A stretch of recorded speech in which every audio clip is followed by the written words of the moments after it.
الحمد لله نحمده ونستعينه ونستغفره ونؤمن به ونتوكل عليه ونعوذ بالله من شرور أنفسنا ومن سيئات أعمالنا. من يهده الله فلا مضل له ومن يضلله فلا هادي له، وأشهد أن لا إله إلا الله وحده لا شريك له، وأشهد أن محمدا عبده ورسوله. إن الله أرسله بالهدى ودين الحق ليظهره على الدين كله ولو كره الكافرون. أما بعد، قال الله تعالى في القرآن المجيد: أعوذ بالله من الشيطان الرجيم. بسم الله الرحمن الرحيم. قاف والقرآن المجيد بل عجبوا أن جاءهم منذر منهم فقال الكافرون هذا شيء عجيب.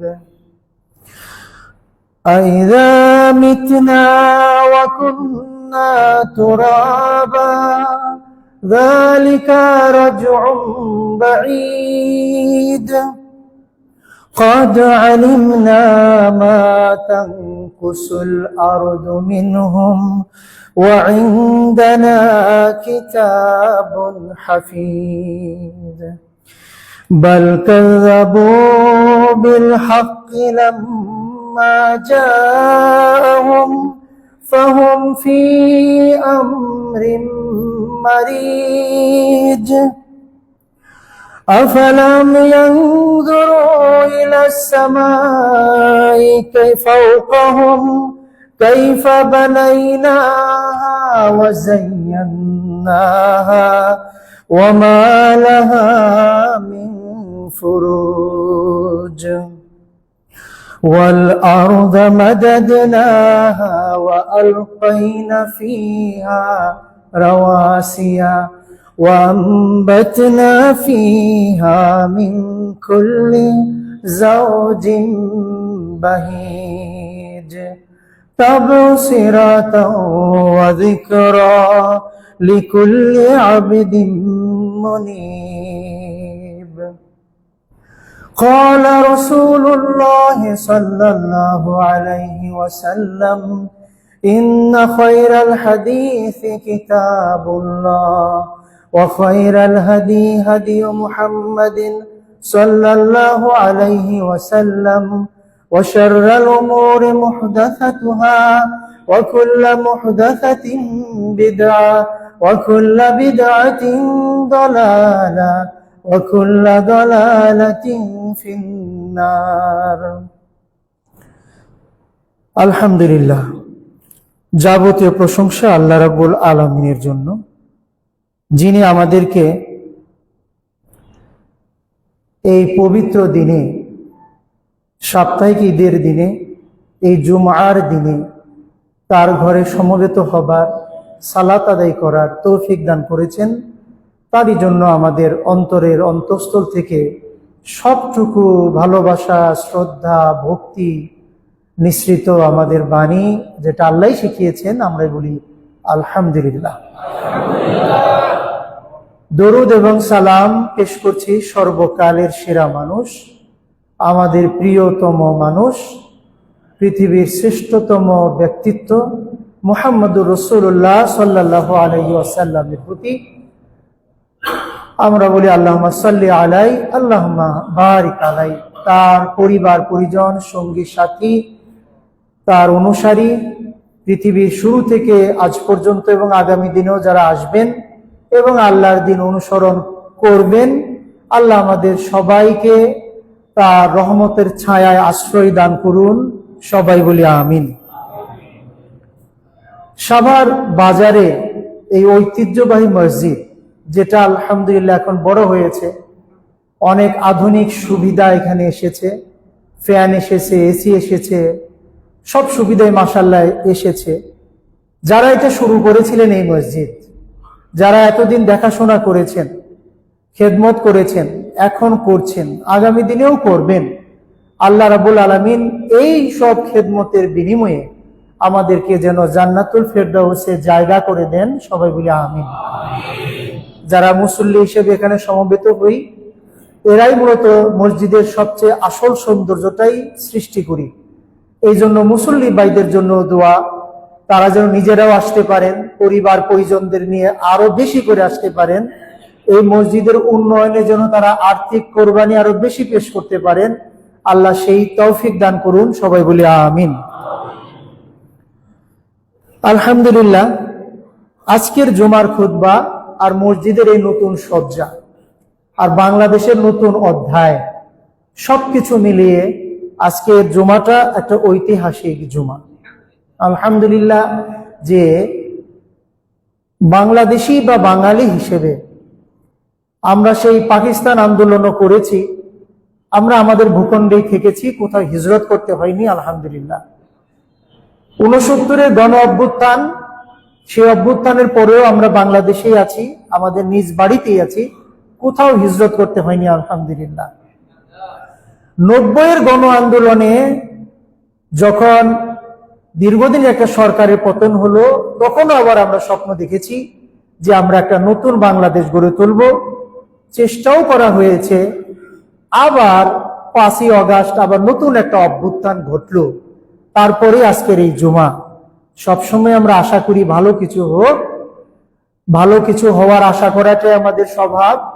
আল্লাহ রাব্বুল আলামিন আমাদের এই সম্ভাবনাটুকুকে, আমাদের আশাটাকে, আমাদের চাওয়াটাকে কবুল করে দিন। সবাই বলি আমিন। এই সব আন্দোলনে যারা মানুষের কল্যাণের জন্য কাজ করেছেন, যারা ঈমান অবস্থায় ইন্তেকাল করেছেন, যাদেরকে শহীদ হিসেবে আখ্যা দেওয়া হচ্ছে, তারা দেশের মানুষের জন্য কাজ করেছেন। আল্লাহ তাদেরকে ক্ষমা করুন, আল্লাহ তাদেরকে জান্নাতুল ফেরদাউস দান করুন। সবাই বলে আমিন। আমরা যারা ভুল করেছি, এই সময়ে দেশের কথা না ভেবে, দেশের মানুষের কথা না ভেবে, আল্লাহ তাদেরকে ক্ষমা করুন, তওবা করার তৌফিক দান করুন। এই সময়ে আমাদের নিজেদের আত্মীয় স্বজনের মধ্যে, এমনকি রাজনৈতিক নেতৃবৃন্দের মধ্যেও, যেমন আজকে একজন আমাদের মুরব্বী দোয়া চেয়েছেন, তিনি বিএনপি করেন, এটা বোঝা যায়, দলের জন্য মায়া মহব্বত আছে, এবং নেত্রী অসুস্থ, এটাও আমরা জানি, তার জন্য দোয়া চেয়েছেন বেগম খালেদা জিয়ার জন্য। বেগম খালেদা জিয়া সহ এরকম যারাই আমাদের দেশের অভিভাবক ছিলেন এবং সমাজে, পরিবারে বা শহরে, নগরে এবং রাষ্ট্রীয় পর্যায়ে যে যে অবস্থায় দায়িত্ব পালন করেছেন, অসুস্থ আছেন, আল্লাহ তাদেরকে সুস্থতা দান করুন। সবাই বলি আমিন। সম্মানিত উপস্থিতি, জুমার খুতবা সমসাময়িক প্রসঙ্গ নিয়ে কথা বলে, তো আমি আজকে এই বিষয়টা কথা বলবো, এটা আপনারা হয়তো অনেকে আশা করেন, কিন্তু আমি একটু ভিন্নভাবে শুরু করার জন্য নিয়ত করেছি। আল্লাহ কবুল করুন, তৌফিক দান করুন। সেটা কি? যেহেতু সবাই বলছেন বাংলাদেশ নতুন স্বপ্নে প্রবেশ করেছে, নতুন বাস্তবতায় প্রবেশ করেছে, নতুন কিছু আমরা করব।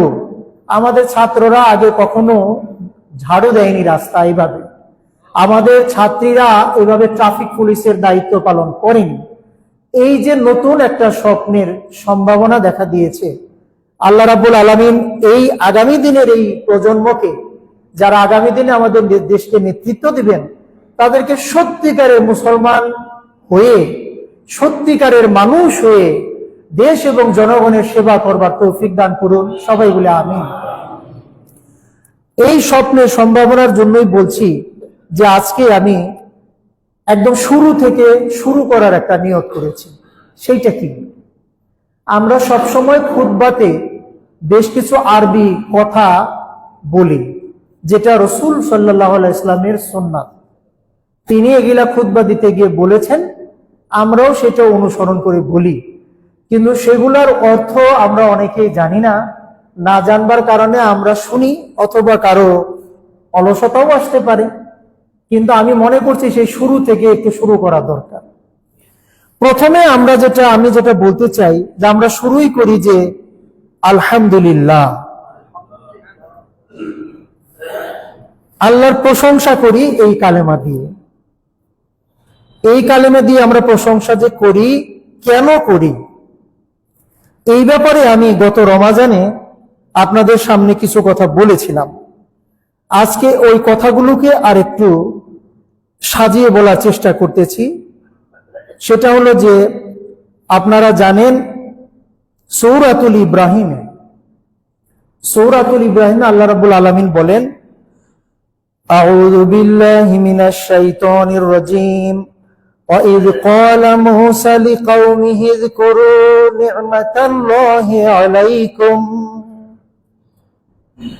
ইব্রাহিম আলাইহিস সালাম যখন বললেন, মুসা আলাইহিস সালাম যখন বললেন, ক্বালা মানে বললেন, মুসা বললেন লিকওমিহি, তার কওমকে, তার জাতিকে, উযকুরু নি'মাতাল্লাহি আলাইকুম, স্মরণ করো, উযকুরু জিকির করো, স্মরণ করো, নি'মাতাল্লাহ, আল্লাহর নিয়ামতকে, আল্লাহ তোমাদের যা দিয়েছেন, আলাইকুম, তোমাদের উপরে নাজিল করেছেন, ইয আনজাকুম মিন আলি ফিরআউনা ইয়াসুমুনাকুম সুআল আযাব, তোমাদেরকে আলে ফেরাউনের গোষ্ঠী থেকে, ফেরাউনের পার্টি থেকে, ফেরাউনের রাজবংশ থেকে, ফেরাউনের পরিষদের, তাদের এই গোটা বাহিনীর যে নির্যাতন ছিল, তারা তোমাদেরকে কঠিন আযাবের মধ্যে রেখেছিল। একটা বড় রকম আযাবের মধ্যে তোমাদেরকে রেখেছিল। সেখান থেকে যে তোমাদেরকে আল্লাহ নাজাত দিলেন।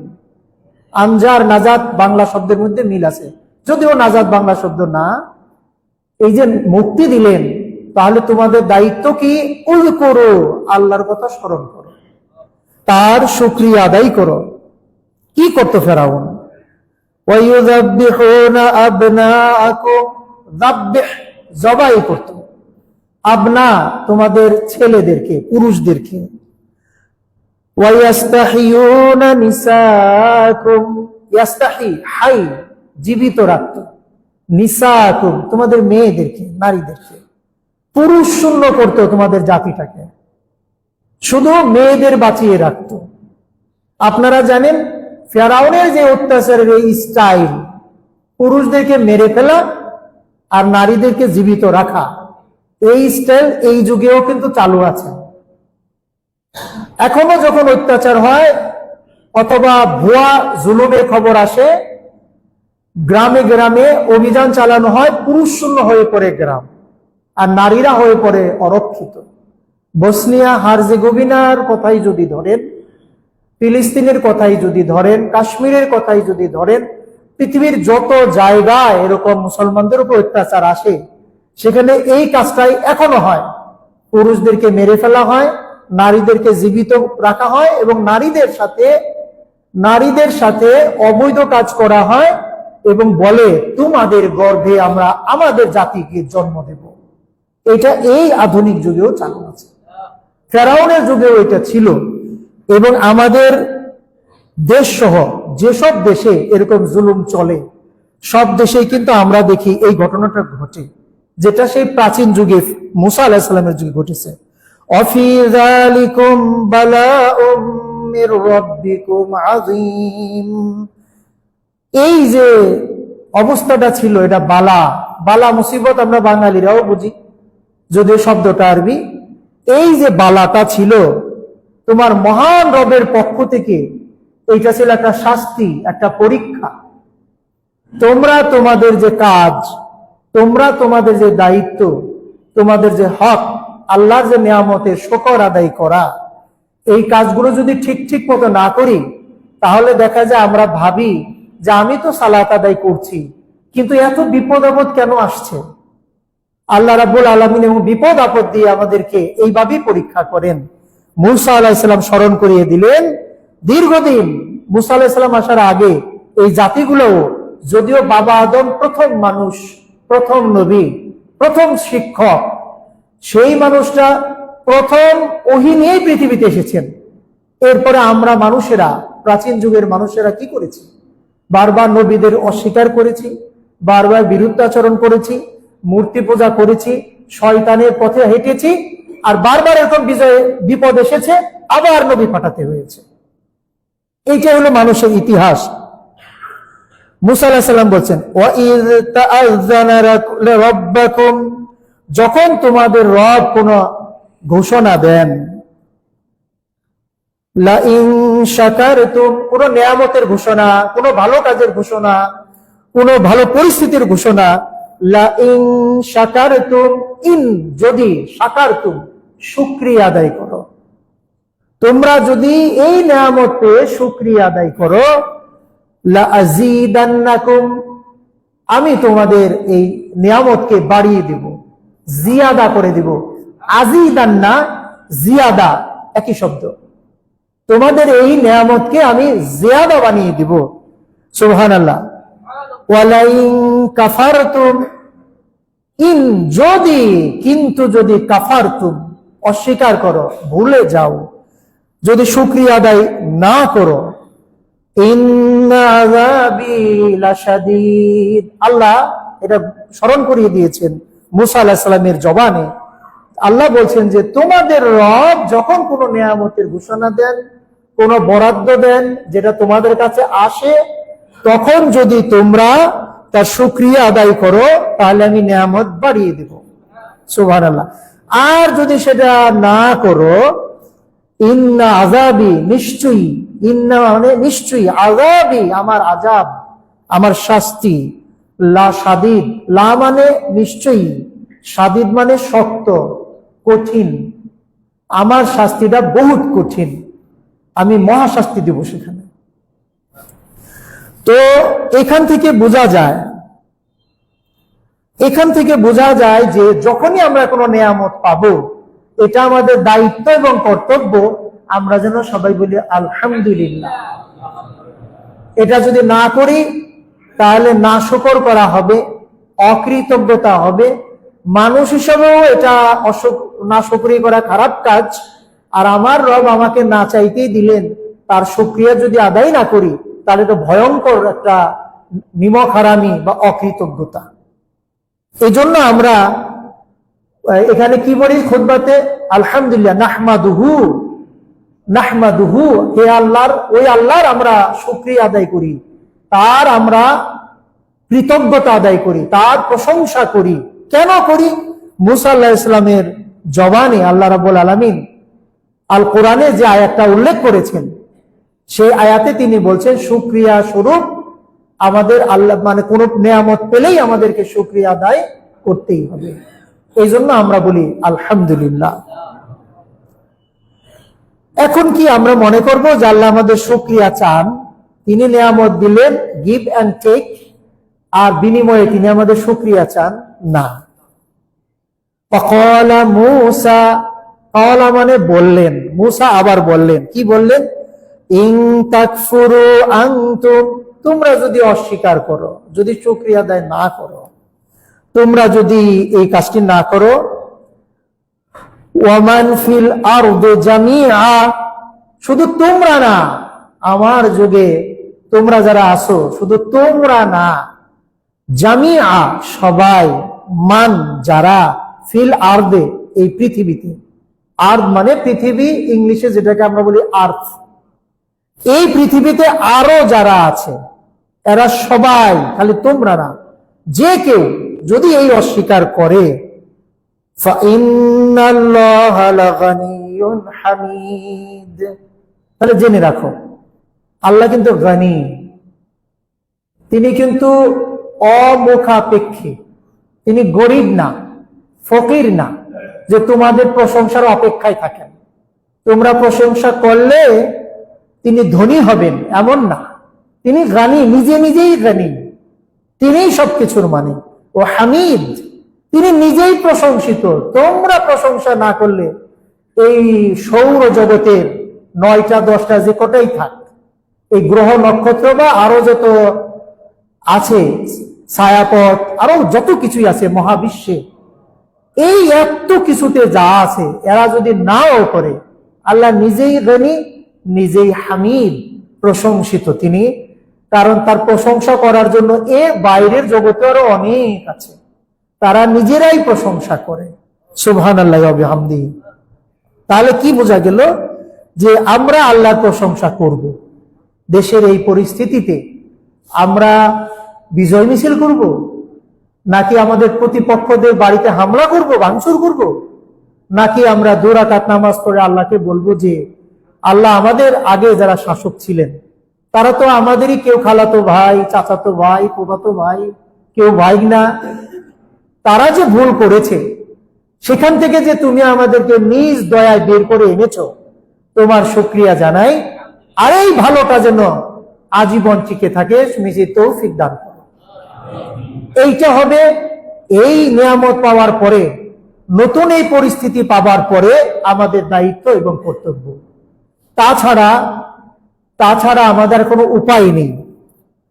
রাসূলুল্লাহ সাল্লাল্লাহু আলাইহি ওয়াসাল্লাম চমৎকার একটা হাদিস বলেছেন, যার শব্দগুলো ছোট ছোট কিন্তু অর্থগুলো খুবই ব্যাপক। সে হাদিসটা মুসলিম শরীফে এসেছে। আবু মালেক আল আশআরী, আশআরী বংশের বিখ্যাত সাহাবী আবু মালেক, তিনি হাদিসটা বর্ণনা করেছেন সহিহ মুসলিমে। সেটা হাদিসটা সম্পূর্ণ সহিহ। সেখানে রাসূলুল্লাহ সাল্লাল্লাহু আলাইহি ওয়াসাল্লাম আমাদের উদ্দেশ্যে বলেছেন, আত-তুহুরু শাতরুল ঈমান, পবিত্রতা হচ্ছে ঈমানের অর্ধেক। এই পবিত্রতা সবকিছুরই পবিত্রতা, মনের পবিত্রতা, মনে যাতে কুচিন্তা না থাকে, মনে যাতে শিরক না থাকে, বিদআত না থাকে, মনে যাতে অপরকে ক্ষতি করবার মানসিকতা না থাকে, পোশাক আশাক যেমন পরিচ্ছন্ন থাকে, সেটা যেন অপরের কাছ থেকে জুলুম করে নেওয়া টাকা পয়সায় কেনা না হয়, বা কারো সাথে চাতুরি করে ইনকাম করে সেই টাকায় কেনা না হয়, পোশাকে যেন বাহ্যিক ময়লা আবর্জনা নাপাকিও না থাকে। এই সার্বিক যে পবিত্রতা, এই পবিত্রতাই হলো ইমানদারের অর্ধেক কাজ। কারণ এই পবিত্রতা ছাড়া আর কোনো ইবাদত করার সুযোগ নাই। মনের মধ্যে খারাপই রেখে আপনি রোজা পালন করবেন, রাসূলুল্লাহ সাল্লাল্লাহু আলাইহি ওয়াসাল্লাম বলেছেন না, যেটা আমরা রমজান মাসে বারবার শুনেছি, যে এমন কিছু মানুষ আছে ওরা রোজা থাকে কিন্তু ওদের ক্ষুধা পিপাসায় কষ্ট পাওয়া ছাড়া আর কোনো সওয়াবই হয় না। কারণ তার স্বভাব চরিত্র কিছুই পরিবর্তন করেনি, মানসিক অবস্থা পরিবর্তন করে নাই, আচরণ পরিবর্তন করে নাই। এই লোকগুলো খালি কষ্টই পায় যে আমি রোজা আছি, রমজান মাসে না থাকলে কেমন হয়। এটা দিয়ে তিনি উদাহরণ দিয়েছেন সবকিছুতেই। আমরা সালাতে আসব আর বাইরে গিয়ে মানুষের সাথে খারাপ আচরণ করব, এমনকি জিনিসপত্র বিক্রি করতে গিয়ে মিথ্যা কথা বলবো, এই যত কাজ আছে এই সব কিছু কাজ থেকে নিজেকে পবিত্র রাখতে হবে। তাহলে কিন্তু ঈমানের অর্ধেক পথ আমরা এগিয়ে গেলাম। আল্লাহ তৌফিক দান করুন। কেন আমরা আলহামদুলিল্লাহ বলবো? রাসূলুল্লাহ সাল্লাল্লাহু আলাইহি ওয়াসাল্লাম এই হাদিসেই বলেছেন, ওয়ালহামদুলিল্লাহ তামলাউল মিজান। পরকালে আমাদের যে ওজন করা হবে আমলনামা, খারাপ কত কেজি হইলো আর ভালো কত কেজি হইলো, আমরা কোন দিকে গেলাম, আমাদের ওজনের কোয়ালিটি কেমন হইলো, জান্নাতে যাবার মতো কি ওজন হয়েছে না জাহান্নামে যাবার উপযুক্ত হয়েছি, সেই ওজনের সময় দেখা যাবে যে আলহামদুলিল্লাহ এই প্রশংসা মিজানকে ভরে দিবে, মানে আমাদের ভালো কাজটাকে ওজন বাড়িয়ে দিবে। সুবহানাল্লাহ। তার মানে শব্দটা ছোট আলহামদুলিল্লাহ, কিন্তু এটা আমাদের পাল্লাটাকে ভারী করে দিবে। তার মানে আমরা সফল হয়ে যাব, তার মানে আমরা জান্নাতে যাবার উপযুক্ত হয়ে যাব। রাসূলুল্লাহ সাল্লাল্লাহু আলাইহি ওয়াসাল্লাম আরো বলেছেন, ওয়া সুবহানাল্লাহি ওয়াল হামদুলিল্লাহি তামলাআন আও তামলাউ মা বাইনাস সামাওয়াতি ওয়াল আরদি। সামাওয়াত একটা আকাশ না, সবগুলো, ওয়াল আর এই মহা বিশাল বড় একটা পৃথিবী, এবং এর বাইরে, এর দুইটার মাঝখানে, বাইনা মানে মাঝখানে, এই দুইটার মাঝখানে যে মহাশূন্য, এত বড় মহাশূন্য যে রাসূলুল্লাহ সাল্লাল্লাহু আলাইহি ওয়াসাল্লামকে ফেরেশতা পাঠিয়ে, মালাইকা পাঠিয়ে, বুরাক পাঠিয়ে উপরে নিতে হয়েছে। আর আমাদের বিজ্ঞানীরা আলোর গতির চাইতে কত বেশি গতি সম্পন্ন কত যানবাহন তৈরি করছে, কিন্তু মঙ্গল গ্রহের উপরে যাওয়ারও সুযোগ হচ্ছে না। কিন্তু এই যে বিশাল শূন্যতা, মহাশূন্য, সুবহানাল্লাহ, এইটা সুবহানাল্লাহ আলহামদুলিল্লাহ বললে আল্লাহ এটা আমাদের সওয়াবে ভরিয়ে দিবেন। সুবহানাল্লাহ। ছোট, এটা কোনো ছোট কাজ নয়, এটা একটা বিশাল কাজ। আমরা যে খারাপ চিন্তা করে বা খারাপ কথা বলে পৃথিবীর বায়ুমণ্ডলকেও দূষিত করে ফেলি, আমাদের নিঃশ্বাস, আমাদের আচরণ মানে পৃথিবীর এই বসবাসের জায়গাটাকে অসুন্দর করে দেয়। অথচ সুবহানাল্লাহ আলহামদুলিল্লাহ এই দুইটা শব্দ যদি আমরা বেশি বেশি করি, আল্লাহ রাব্বুল আলামিন এই দুইটার মাধ্যমে এই মহাশূন্যকে তিনি ভরে দিবেন সওয়াবে। সুবহানাল্লাহ। রাসূলুল্লাহ সাল্লাল্লাহু আলাইহি ওয়াসাল্লাম বলেছেন, ওয়াসসালাতু নূরুন, সালাত হলো তোমার জন্য আলো। আমরা বলি যে আমরা আলোকিত মানুষ হতে চাই, সবাই বলে, এটা শিক্ষিত মানুষরা সবাই বলে আমরা আলোকিত মানুষ হতে চাই। কিন্তু আলোটা আনবেন কোত্থেকে? এটা তো মোমবাতি থেকে আনা যাবে না। আলো পেতে হলে আলোর কাছে আসতে হবে। রাসূলুল্লাহ সাল্লাল্লাহু আলাইহি ওয়াসাল্লাম বলছেন, আস-সালাতু নূরুন, এই সালাত হৃদয় মনকে আলোকিত করে দেয়। এই সালাত অন্ধকার কবরকেও আমাকে আলোকিত রাখবে। এই সালাত হাসরের ময়দানে যখন পাপীরা অন্ধকারে পড়ে যাবে, বিপদে পড়ে যাবে, সেখানে আমাদের আলো হয়ে জান্নাতের পথ দেখিয়ে নিয়ে যাবে। এইটা হলো আল্লাহর কাছে আলোকিত মানুষের একটা নমুনা। রাসূলুল্লাহ সাল্লাল্লাহু আলাইহি ওয়াসাল্লাম আরো বলেছেন, হাউজে কাউসারের পাশে তো আমি দাঁড়িয়ে থাকবো সেদিন, কারণ সেদিন অনেক পিপাসা লাগবে। সব মানুষ এই প্রচন্ড গরমে খুব কষ্টে থাকবে, আমি থাকবো ওদের পানি পান করাবার জন্য। কাদের করাবো? দেখবো যে ওজুর চিহ্ন রয়েছে তাদের চেহারায়, জলজল করছে। তো ওজু কে করে? এমনি এমনি কেউ ওজু করে? যেই ব্যক্তি মুসাল্লি, যেই ব্যক্তি সালাত আদায় করে, সেই তো ওজু করে। কাজে সালাত আর ওজু দুইটা তো যুক্ত, যেই কারণে আসসালাতু নূরুন, ওজুর মাধ্যমে নূরুন, নিজেও নূরুন। এই জন্য আল্লাহ রাব্বুল আলামিন আমাদেরকে এই ভালো কাজগুলো করবার তৌফিক দান করুন। সুন্দর বাংলাদেশ করতে চাইলে আলোকিত মানুষ লাগবে। যাদের মনে অন্ধকার, তাদের দিয়ে এটা সম্ভব না। আপনারা জানেন যে আইয়ামে জাহিলিয়ার যুগে ঈসা আলাইহিস সালাম যে আসলেন, আল্লাহ তাকে উঠিয়ে নিয়ে গেলেন। এরপরে যে যুগটা আসলো একদম অন্ধকার, কোনটা ভালো কোনটা মন্দ, তার মধ্যে দুই একটা কাজ ছিল একটু ব্যতিক্রমী। যেমন হজ করতে হবে, কাফেররা এটা জানতো, কিন্তু হজটা হজের মতো করে না করে উলঙ্গ হয়ে হজ করত। কিন্তু কিছু কিছু চিহ্ন ছিল, কিন্তু যুগটা ছিল অন্ধকার। যে মায়ের পেট থেকে নবীরা জন্ম নেয়, সেই মায়েদেরই কোনো ইজ্জত ছিল না। মেয়ে হলে তাকে জ্যান্ত কবর দেওয়া। আচ্ছা, জ্যান্ত কবর দেওয়াটা কি কোনো সহজ কাজ? একজন মানুষকে, জ্যান্ত মানুষকে আপনি কবর দিবেন, নিজের সন্তান, তারপরেও তাকে আপনি কবর দিবেন, এটা কি কোনো স্বাভাবিক কাজ? কতটা নিষ্ঠুর হইলে মানুষ এই কাজটা করতে পারে? সেই কাজটাও তারা করেছে। তো এরকম একটা যুগে আল্লাহ রাসূল সাল্লাল্লাহু আলাইহি ওয়াসাল্লাম সোনার মানুষ তৈরি করলেন, আলোকিত মানুষ তৈরি করলেন, যে মানুষরা হজ যাত্রীদেরও ছাড় দিত না, ডাকাতি করত। সেই মানুষটাই শত্রুর ঘরও পাহারা দিয়েছে।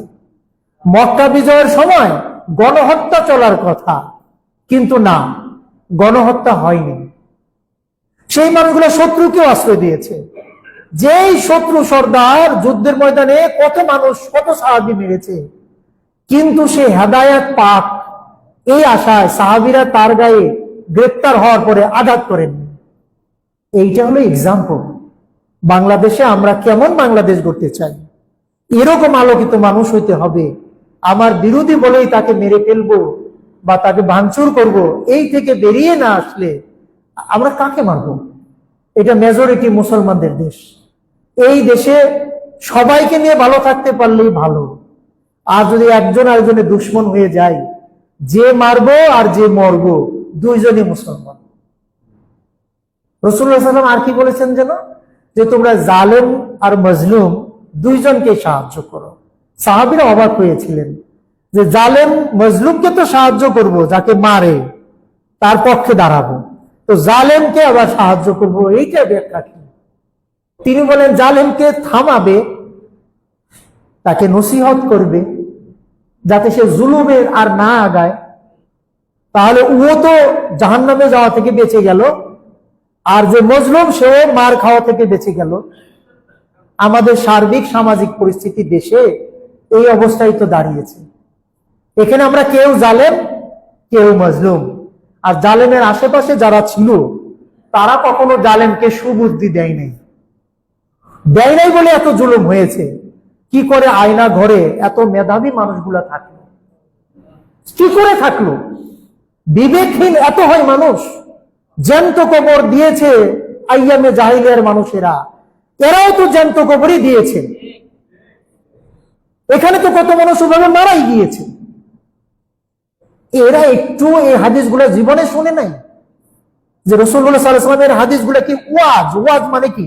আমি আসলাম, শুনলাম, একটু মজা পাইলাম, একটু ভালো লাগলো, বক্তা খুব ভালো বলেছে, এইটার নাম ওয়াজ? এগুলা প্রত্যেকটা হলো গাইডলাইন, নির্দেশ। রাসূলুল্লাহ সাল্লাল্লাহু আলাইহি ওয়াসাল্লামের হাদিস, আল্লাহর কালাম কোরআন, এগুলা শোনার জন্য না, মানার জন্য। শুনবার বাসায় চলে যাবো তার জন্য না, প্রত্যেকটাই বাস্তবায়ন করতে হবে। না হলে এগুলা শুনে কোনো লাভ হবে না, বরং পরকালে গিয়ে ধরা একটা খাবো। কি ধরা? আপনারা সেই হাদিসটা জানেন। পরকালে আমরা যখন যাব, তখন 5টা প্রশ্নের জবাব না দেওয়া পর্যন্ত বনি আদমকে এক কদমও নড়তে দেওয়া হবে না। এ কথার অর্থ বুঝেন তো? রাস্তায় যদি আপনি কারো কাছে টাকা পান, অনেকদিন ধরে ঘুরেন, টাকা দেয় না ঘোরায়, এরপরে একদিন রাস্তায় ঠেক দেন যে এক পাও নড়তে পারবি না, বেচারা কি বিপদেই না পড়ে। কিয়ামতের দিন ওই হাসরের ময়দানে আমাদেরও যখন মালাইকারা বলবে, ফেরেশতারা, এক পাও নড়তে পারবি না, 5টা প্রশ্নের জবাব দিয়ে যা। তার মধ্যে একটা প্রশ্ন কি? যা জেনেছো তাকে আমল করেছো? তো এই যে এত ওয়াজ শুনি আর আমল করি না, ধরাটা খাবো না সেদিন? সেই ভয়টা অন্তরে নাই? প্রতিদিন ইউটিউব থেকে ওয়াজ শুনেই যাচ্ছে, আবার সালাত আদায় করে না। কি মজা! এটা কি মজার জিনিস? কোরআন হাদিসের কথাগুলো কি মজার জিনিস? এটা মানার জিনিস। শুনলাম আর ভালো লাগলো এইটুকু না। কাজেই ভাইরা, আসেন আমরা সতর্ক হই। রাসূলুল্লাহ সাল্লাল্লাহু আলাইহি ওয়াসাল্লাম আরো বলছেন, ওয়াসাদাকাতু বুরহান। বুরহান মানে আপনার দলিল। আপনি যে সাদাকা করেন, দান খয়রাত করেন, এগুলো একটা ডকুমেন্ট। বেচা কেনা করে যেমন রিসিপ্ট দেন, রসিদ বই দেন, এর যেন একটা প্রমাণ থাকে যে আপনি কিনেছেন। গরু কিনতে গিয়ে যদি হাসিল ছাড়া বের হন, রাস্তায় যেমন ধরা পড়ে যায়, চুরি করে আনলাম না কিনে আনলাম। এই যে সাদাকা করেন, এগুলো হলো বুরহান। কিয়ামতের দিন এগুলা আপনার জন্য একটা করে সার্টিফিকেট, একটা দলিল যে আপনি একজন ভালো মানুষ, আপনি আল্লাহর প্রিয় মানুষ। কাজে বেশি বেশি সাদাকা করতে হবে আমাদের। যখন যেভাবে যতটা পারেন বেশি বেশি সাদাকা নিজে করা, সন্তানদের করানো। অসবর দিয়াউন, সবর করা হলো একটা আলো। আমরা অনেক সময় ভাবি এই কাজটা তাড়াতাড়ি হয় না, কেন হয় না? কত বছর ধরে দোয়া করতেছি, দোয়া কবুল হয় না কেন? এই বিপদ কেন আমার পিছু ছাড়ে না? সবর নাই। আবার অনেক সময় রেগে যায়, যেটা এইভাবে হবে না, এর জন্য ভাঙচুর করতে হবে, এর জন্য এইটা করতে হবে, ওইটা করতে হবে, রাগারাগি করতে হবে, বেয়াদবি করতে হবে না। নসিহত করবেন, সেই সাথে ধৈর্যও ধরবেন, কারণ এই ধৈর্য হলো আপনার জন্য আলো। না হলে এমন ভুল করে ফেলবো আমরা যে ভুলের জন্য পরে পস্তাতে হবে। কাজে যা কিছুই অসুন্দর, সেই অসুন্দর আপনার বাড়িতে থাকুক, আপনার মসজিদ কমিটি থাকুক, মাদ্রাসা কমিটি থাকুক, ঈদের মাঠে থাকুক, যেখানেই থাকুক, বা সমাজের কোনো কমিটিতে থাকুক, সব জায়গায় আপনি নসিহত করবেন, উপদেশ দিবেন, বুঝাবেন, আর সবর করবেন আর দোয়া করবেন। তাহলে আলোকিত একটা সমাধান আসবে। না হলে কিন্তু বড় রকমের ফিতনা এসে হাজির হবে। এই ব্যাপারে রাসূলুল্লাহ সাল্লাল্লাহু আলাইহি ওয়াসাল্লাম অনেক হাদিস বলেছেন। ওয়াল কুরআনু হুজ্জাতুন লাকা, এই কোরআন হলো আপনার জন্য হুজ্জাত, আপনার একটা দলিল আপনার জন্য, আও আলাইকা, অথবা আপনার এগেইনস্টে। কোরআন যদি আপনার পক্ষে সাক্ষ্য দেয় কিয়ামতের দিন, বিচারের দিন, তাহলে আপনি নাজাত পেয়ে গেলেন, জান্নাতুল ফেরদাউসে চলে গেলেন। আর কোরআন যদি আপনার এগেইনস্টে সাক্ষ্য দেয় যে এই লোকটা আমাকে কোনদিন পড়েও নাই, বুঝারও চেষ্টা করে নাই, তখনই আমি আপনি আটকে যাব। কাজেই এই যে কোরআন থাকে আমাদের শেলফে, বাসায় বা মসজিদে, এইটাকে হালকা একটা বই মনে করেন না। আমরা যেন কেউই এটা মনে না করি এটা অন্যান্য বইয়ের মতো প্রিন্টেড আছে বলে এটাকে আমরা যেন এইভাবে না রাখি। এইটা এসছে, কোরআন নামই হলো এটাকে পড়তে হবে, যার কাছেই আছে পড়তে হবে, পড়বেন, বুঝবেন, অন্যকে পড়াবেন। কারণ খায়রুকুম মান তাআল্লামাল কোরআন ওয়া আল্লামা, মানুষের মধ্যে সেরা মানুষ তারা যারা নিজে কোরআনটা শিখে আবার অন্যকে শেখায়। কাজে সবকিছু আমাদের হাতের সামনে, রাসূলুল্লাহ সাল্লাল্লাহু আলাইহি ওয়াসাল্লাম আমাদের এগুলো বলে দিয়েছেন। এইবার একটা মারাত্মক কথা রাসূলুল্লাহ সাল্লাল্লাহু আলাইহি ওয়াসাল্লাম বলেছেন, কুল্লুন নাস ইয়াগদু, সব মানুষই তো সকালবেলা ঘুম থেকে উঠে। আমরা সবাই সকালে উঠি, কেউ দেরিতে, কেউ ফজরের আগে, কিন্তু সবাই তো ঘুম থেকে উঠে, নাস্তিক হোক আস্তিক হোক সবাই। এই উঠার সময় সে একজন স্বাধীন মানুষ থাকে।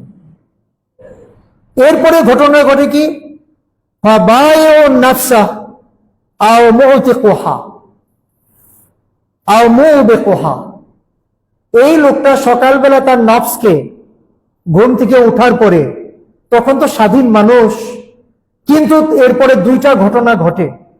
এক হইলো সে আর আত্মাকে হয় বিক্রি করে শয়তানের কাছে, অথবা এইটাকে সে রক্ষা করে। এখন আপনি ভাবেন যে আমরা কোনটা? সকালবেলা যখন ঘুম থেকে উঠি, উঠার পরে আপনি আমার আত্মাটাকে কি করি? আমি কি শয়তানের কাছে বেচে দেই, নাকি নিজে এটাকে হেফাজত করি? প্রত্যেকদিন সকালে এই কথাটা আমাদের ভাবতে হবে। রাসূলুল্লাহ সাল্লাল্লাহু আলাইহি ওয়াসাল্লামের মাধ্যমে আল্লাহ রাব্বুল আলামিন আমাদের এই আত্মাটাকে রক্ষা করবার সব উপায় করে দিয়েছেন। ঘুম থেকে ওঠার সাথে সাথে, যখন ব্রাশও করেননি, কুলিও করেননি, উঠেই যেন কি বলতে হয়? আলহামদুলিল্লাহিল্লাযী আহইয়ানা বা'দা মা আমাতানা ওয়া ইলাইহিন নুশুর। এটা প্রত্যেকদিন আমরা পড়ি তো, যদি না পড়ি অন্তত দেখে দেখে পড়তে হবে, কারণ এটা নর্মাল কোনো দোয়া না, এটা একটা কঠিন জিনিস।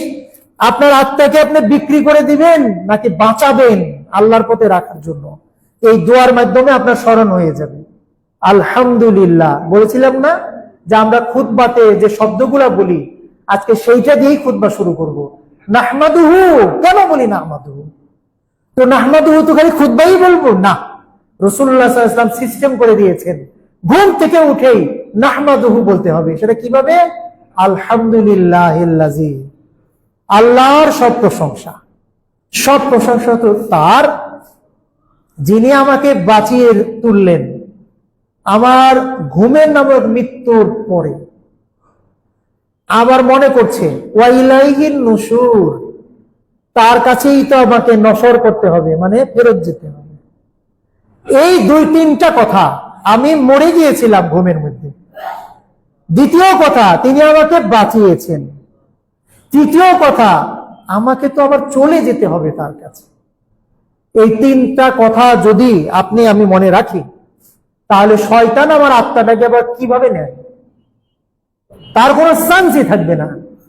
আপনার এই স্মরণ, আপনার এই জিকির আপনাকে রক্ষা করে ফেলবে আল্লাহর পথে। এরপরে তো আজান শুনে ফেলবেন, ফজরের সালাতে চলে যাব, সেখানেও আল্লাহ রাব্বুল আলামিন তার প্রিয় রাসূলের মাধ্যমে আমাদের শিখিয়েছেন সালাতের প্রত্যেক রাকাতে সূরাতুল ফাতিহা না পড়লে সালাতই হবে না।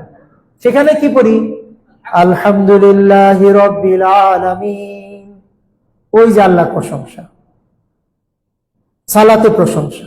সকালবেলা ক্ষুধা লাগলো, নাস্তা খাবেন, বিসমিল্লাহ বলে শুরু করলেন, খাওয়া শেষ হলো, কি বলেন? আলহামদুলিল্লাহ।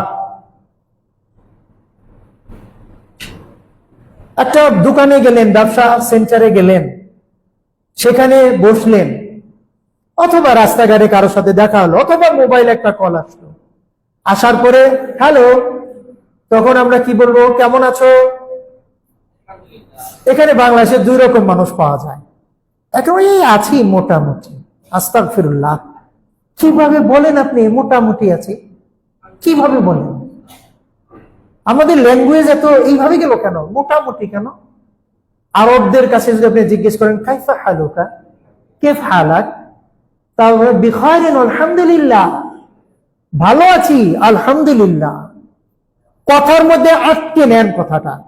কেউ যখন বলবে হ্যালো কেমন আছেন, আলহামদুলিল্লাহ ভালো আছি, এই আমল শুরু করি, তাহলে দেখবেন জীব সারাদিনে অনেকবার আলহামদুলিল্লাহ বলা হবে। মোবাইলে, দোকানে বসবেন, মাদ্রাসায় বসবেন, স্কুলে বসবেন, সবাই তো জিজ্ঞেস করে কেমন আছেন ভাই, আলহামদুলিল্লাহ ভালো আছি। এইভাবে আল্লাহ রসুল সাল্লাল্লাহু আলাইহি ওয়াসাল্লাম আমাদের শিখিয়েছেন, যতবার খাবো দাবো দেখা হবে আলহামদুলিল্লাহ আলহামদুলিল্লাহ আলহামদুলিল্লাহ। আচ্ছা, সালাত যখন শেষ করি তখন 3 বার আস্তাগফিরুল্লাহ বলার পরে আবার ওই যে 33 বার সুবহানাল্লাহ, আলহামদুলিল্লাহ 33 বার, আল্লাহু আকবার 33 বার, এখানেও আলহামদুলিল্লাহ পড়ার জন্য আমাদের সিস্টেম করে দেওয়া আছে। শুধু কি তাই, ঘুমের আগে, ঘুমানোর আগে 33 বার সুবহানাল্লাহ, 33 বার আলহামদুলিল্লাহ, 34 বার আল্লাহু আকবার। ঘুমের যাওয়ার সময় আলহামদুলিল্লাহ আছে, আর ঘুম থেকে উঠার পরেও আলহামদুলিল্লাহ আছে। এই আলহামদুলিল্লাহ দিয়ে জীবনকে ঘেরাও করে ফেলেন। শয়তান আপনার আত্মাকে নিয়ে কোথাও যেতে পারবে না। ওয়াসওয়াসা যতই দেখ, কাজ হবে না। তাহলে খুতবার মধ্যে যে আমরা বলি নাহমাদুহু, এটা আপনাদের মনে করিয়ে দিই যে আমরা আল্লাহকে প্রশংসা করি, আল্লাহর শুকরিয়া আদায় করি। এইটা যেন আপনারা মনে রাখতে পারেন, আমরা সবাই মনে রাখতে পারি যে প্রত্যেকটা দিন, সারাটা দিন যেন আলহামদুলিল্লাহ আলহামদুলিল্লাহ দিয়ে যায়। এখন এই আলহামদুলিল্লাহ বলার ব্যাপারে সাইকোলজিক্যাল যে একটা ব্যাপার আছে, সেটা কি? আলহামদুলিল্লাহ বলা মানে আপনি হলেন স্যাটিসফাইড, সন্তুষ্ট মানুষ। আর আলহামদুলিল্লাহ বলা না মানে আপনি সন্তুষ্ট মানুষ না। আপনাকে যতই দিব আপনি খালি চাইবেন আরো দাও, আরো দাও, আরো দাও। তার মানে আপনি হবেন, আমি হব লোভী মানুষ, গ্রিডি, লোভী। আর আলহামদুলিল্লাহ বলা মানে আলহামদুলিল্লাহ আমি সন্তুষ্ট। সাইকোলজিক্যাল লেভেলের মনের এই অবস্থাটা যে কতটা দামি, সেটা সামান্য বললে ইনশাআল্লাহ আপনারা বুঝবেন। মনের এই অবস্থার কারণেই আমাদের দেশে যত সমস্যা, তা শুধু এই মানসিক অবস্থার কারণে ঘটেছে। কিভাবে? আমরা আলহামদুলিল্লাহ না বলবার কারণে আমরা হয়ে গেছি লোভী মানুষ। আমি সাম্প্রতিক ঘটনায় যদি ধরি, সাবেক প্রধানমন্ত্রী বললেন আমার বাড়ির পিয়ন, সে 400 কোটি টাকার মালিক, হেলিকপ্টার ছাড়া চলে না। প্রধানমন্ত্রী বললেন, প্রধানমন্ত্রী ওর কানের নিচে দুইটা চড় মারতে পারলেন যে তুই 400 কোটি টাকার মালিক কিভাবে হইলি, তুই কতটা লোভী, কিভাবে আমার নাম ব্যবহার করে তুই টাকাগুলা কামিয়েছিস।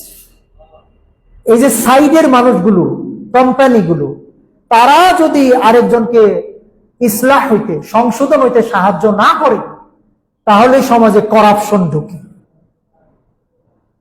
আমাদের সেক্রেটারিয়েটে এই যে ফাইল চলে না, বিভিন্ন অফিসে ফাইল চলে না কেন?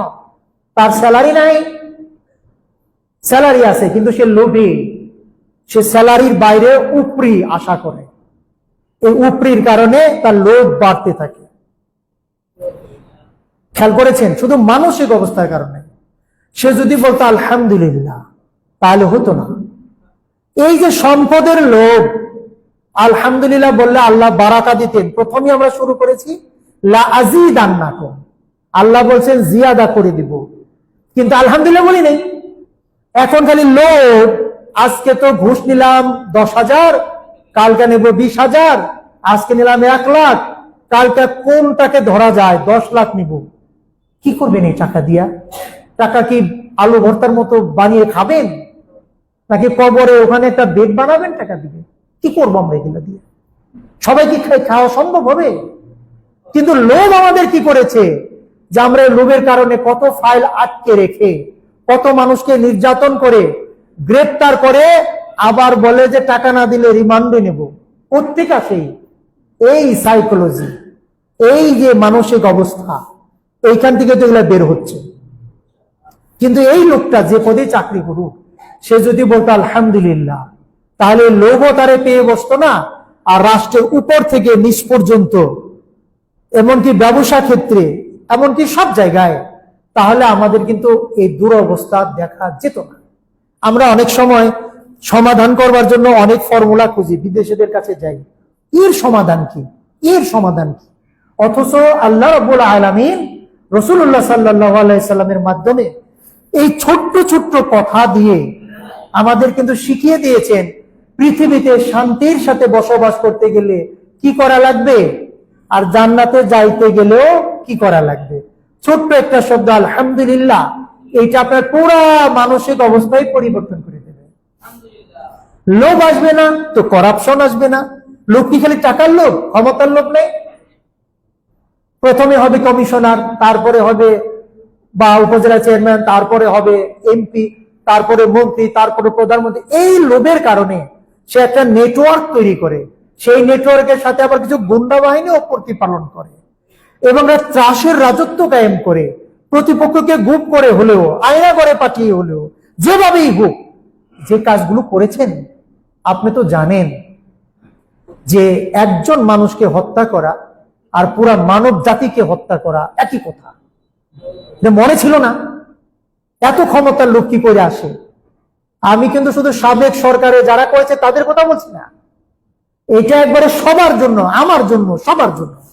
যদি এই ক্ষমতার লোক থাকে সবার ক্ষেত্রে, বারবার আমি বলেছি যে সেই 69, সেই 52, সেই 48, এই সেই 90, আবার এই 2024, যতই বিপ্লব করি না কেন, কোন বিপ্লবে লাভ হবে না যদি নিজেকে কন্ট্রোল করে রাখতে না পারে।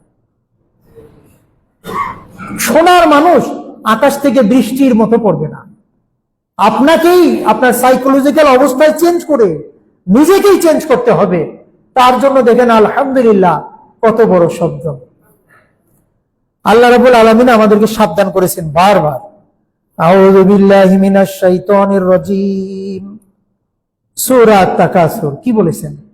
আলহাকুমুত তাকাসুর, তাকাসুর বেশি বেশি পাওয়ার আশা, প্রতিযোগিতা তোমাদেরকে মোহাচ্ছন্ন করে ফেলেছে। তোমরা পুরো দেহ মন খালি বেশি বেশি বেশি বেশি পাওয়ার মধ্যে রেখে দিয়েছ। এই লোভ, ক্ষমতার লোভ, টাকার লোভ, খ্যাতির লোভ, সবকিছু তোমাদেরকে দুনিয়ার নেটওয়ার্কে, জালের মধ্যে আটকে ফেলেছে। হাত্তা যুরতুমুল মাকাবির, যুরতুম আর জিয়ারত বুঝেন তো? জিয়ারত তো আপনারা সবাই বুঝেন। মাকাবির কবর, কবর জিয়ারত না করা পর্যন্ত এটা চলবে। কবর জিয়ারত মানে আমরা কবরের ভেতরে ঢুকবো, মারা যাব, ওই পর্যন্ত না যাওয়া পর্যন্ত আমাদের এই কম্পিটিশন আর থামছেই না। আমরা যে বেশি বেশি টাকা, খ্যাতি, ক্ষমতা, এই লোভ আমাদেরকে এইভাবে আটকে ফেলেছে। কাল্লা সাউফা তা'লামুন, কাল্লা কখনো না, তোমরা যে চিন্তা আছো এই চিন্তা সঠিক না। সাউফা তা'লামুন, শিগগিরই জানতে পারবে। মরলেই তো জানতে পারে মানুষ, মারা গেলেই তো জানতে পারে, হায় কি রেখে গেলাম, কোথায় যাচ্ছি। করোনার সময় যখন বলছিল যে আমার সমস্ত টাকা নিয়ে যাও, তবু আমাকে বাঁচাও, হয় নিলাম, টাকা রেখেই গেছে, সেও মরেই গেছে। আল্লাহ এবার বারবার বলছেন যে সুম্মা কাল্লা সাউফা তা'লামুন, সুম্মা মানে আবারও বলছি, কাল্লা কখনো ঠিক নয় ওটা, সাউফা তা'লামুন ঠিক যে নয়, খুব শিগগিরই জানতে পারবে, বুঝতে পারবে। কাল্লা লাউ তা'লামুনা ইলমাল ইয়াকিন, এবার আল্লাহ আফসোস করে বলছেন এইভাবে, ওটা ঠিক নয়, কখনো ঠিক নয়। লাউ যদি তা'লামুন, হায় যদি তোমরা বুঝতে পারতে, যদি তোমরা জানতে পারতে। কিভাবে জানবে? ইলমাল ইয়াকিন, দৃঢ় বিশ্বাসের জ্ঞান দিয়ে, যেটাকে বাংলায় আমরা বলি দিব্য জ্ঞান, গভীর জ্ঞান, শক্ত জ্ঞান, যে বিশ্বাস করায়। সত্যি যদি এরকম জ্ঞান দিয়ে তোমরা বোঝার চেষ্টা করতে, তাহলে এটা যে ঠিক নয়, কখনোই ঠিক নয়, এটা বুঝতে পারে। এরপরে আল্লাহ আমাদেরকে বলছেন লাতারাউন্নাল জাহিম, লা মানে অবশ্যই, তারাউন্না তোমরা দেখবে, জাহিম জাহান্নামকে দেখবে, তখন টের পাবে যে যা করেছি, যে আমার সময়টা ছিল, সেই সময়টাকে আমি কাজে লাগাই নাই, সেই সময়টায় আমি ভালো কাজ করি নাই, আমি কম্পিটিশনে ছিলাম, বেশি বেশি পাওয়া, বেশি বেশি ক্ষমতা, বেশি বেশি লোভ, বেশি বেশি টাকা, কিন্তু এখন তো দেখছি সব জিরো। কি করলাম আমি? সুম্মা লাতারাউন্নাহা আইনাল ইয়াকিন, আবারও বলছি শোনো, সেদিন অবশ্যই দেখবে, এবং কেমন দেখা দেখবে? আইনাল ইয়াকিন, চোখ দিয়ে দেখবে, আর ইয়াকিন হবে মানে বিশ্বাস হবে। আছে না যে আমরা অনেক সময় দেখি কিন্তু বিশ্বাস আসে না, এটা কি সত্যি, আসলেই সত্যি, ইয়াকিন আসে না। কিন্তু আল্লাহ বলছে সেদিন এমন ভাবেই দেখবে, খালি দেখা না, বিশ্বাস হয়ে যাবে যে যা করেছি ঠিক করিনি, কখনই ঠিক ছিল না এগুলো।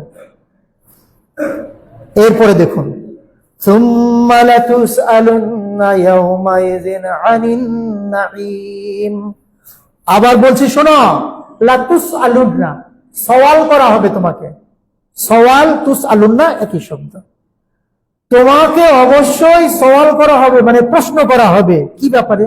ইয়াওমাইযিন, সেদিন যে হাজির হবে, আনিন নাঈম, নাঈম মানে নিয়ামত, নিয়ামত মানে একটা নিয়ামত, নাঈম মানে অনেক নিয়ামত। যত নিয়ামত আমি তোমাকে দিয়েছি একটা একটা করে জিজ্ঞেস করবে। তোমাকে চোখ দিয়েছি, কি করেছিলাম?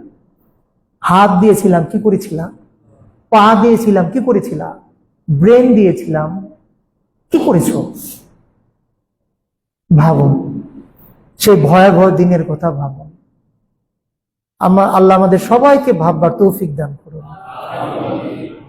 সেদিন আমরা কি বলবো? এখনো যদি আমরা স্যাটিসফাইড না হই, যদি আমরা সন্তুষ্ট না হই, তাহলে আমাদের লোভ থামবে না। আজকে যারা দেশের জন্য নতুন স্বপ্ন দেখছি, নতুন করে দেশটাকে সাজাবো, ছোট ছোট ছেলেমেয়েরা রাস্তায় রাস্তায় কাজ করছে, আমরাই আবার অনেক সময় দানব হয়ে যাব যদি আমরা নিজের দিকে না তাকাই। যা আমি যা ভেবেছিলাম, আমি যা স্বপ্ন দেখেছিলাম, সেইটার মধ্যে আমি আছি নাকি সরে গেছি? আমি ভাবছিলাম আমি লোভী হব না, জনগণের সেবা করব, জনতার সেবা করব, মানুষের সেবা করব। আমি কি সেই পথে আছি নাকি নাই? নাকি আমি আবার নতুন স্বৈরাচার হয়ে গিয়েছি? কারণ পৃথিবীর ইতিহাস বলে শুরু করি ভালোর জন্যে, শেষে গিয়ে খারাপ হয়ে যায়। খোলাফায়ে রাশেদিনের যারা ছিলেন, আলহামদুলিল্লাহ তারা এমনটি ছিলেন না, কিন্তু এরপরে আমাদের শাসক যারা এসেছে, দু একজন বাদে বেশিরভাগই এই ভুলটা করেছে। তারা ছিল খলিফা, হয়ে গেছে রাজা। আর রাজা মানে কি? রাজার ছেলে রাজা। এরপরে আমরা বললাম গণতন্ত্র, তাইলে কি হবে? ওই যে রাজা হওয়ার যে স্বভাব, সেইটা আর পাল্টাইলো না। কিভাবে পাল্টাই নাই? যে আমি দলের প্রেসিডেন্ট, তাহলে আমার ছেলেকেও বানাবো প্রেসিডেন্ট, আমার নাতিকেও বানাবো প্রেসিডেন্ট। এই যে লোক, কিন্তু এইটা হওয়া উচিত ছিল না। সাহাবীরা যেটা করেছিলেন যে তারা একটা মিটিং এ বসতেন, পরামর্শ করতেন, আচ্ছা এরপরে খলিফা কাকে বানানো যায়, হযরত ওমরকে বানানো যায়, কিন্তু ওমর তো অনেক রাগী। বাকিরা বলেন রাগ থাকলেও ঠিক হয়ে যাবে ইনশাল্লাহ। এইভাবে দেশ চলতে পারে না, এইভাবে সমাজ চলতে পারে না।